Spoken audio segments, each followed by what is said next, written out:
अब यहाँ पर क्या है, प्रेजेंट सिंपल की बात हो रही है, जिसके अंदर आपको क्या ध्यान रखना है, ता है, ताहे और ती है, तो जिसको हम क्या ध्यान रखते हैं, डू एंड डज।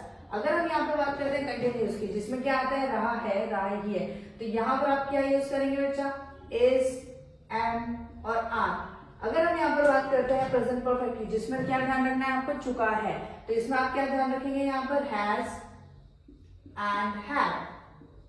नेक्स्ट आता है यहाँ पर प्रेजेंट परफेक्ट कंटिन्यूअस, जिसके अंदर आपको क्या ध्यान रखना है, हैज एंड हैव के साथ में आपको बीइंग का ध्यान रखना है। नेक्स्ट आता है पास्ट, जिसमें ता थे, ता थी, राइट, तो इसमें आपको किस चीज का ध्यान रखना है, डिड का।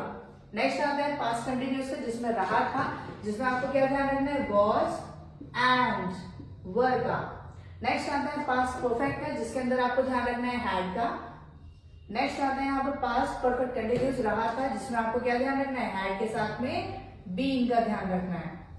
नेक्स्ट आता है फ्यूचर सिंपल की बात करते हैं, गा, गे, गी में, जिसमें आपको किस चीज का ध्यान रखना है, विल का ध्यान रखना है। फ्यूचर कंटिन्यूअस की बात करते हैं, रहा होगा, जिसमें आप यूज कर सकते हैं विल, बी का ध्यान रखना है। फ्यूचर परफेक्ट हम ध्यान रखते हैं, चुका होगा, जिसमें आपको किस चीज का ध्यान रखना है बच्चा, विल हैव का ध्यान रखना है। नेक्स्ट आता है फ्यूचर परफेक्ट कंटिन्यूअस टेंस का, जिसमें रहा होगा, इसमें आपको ध्यान रखना है विल हैव साथ में बीइंग का।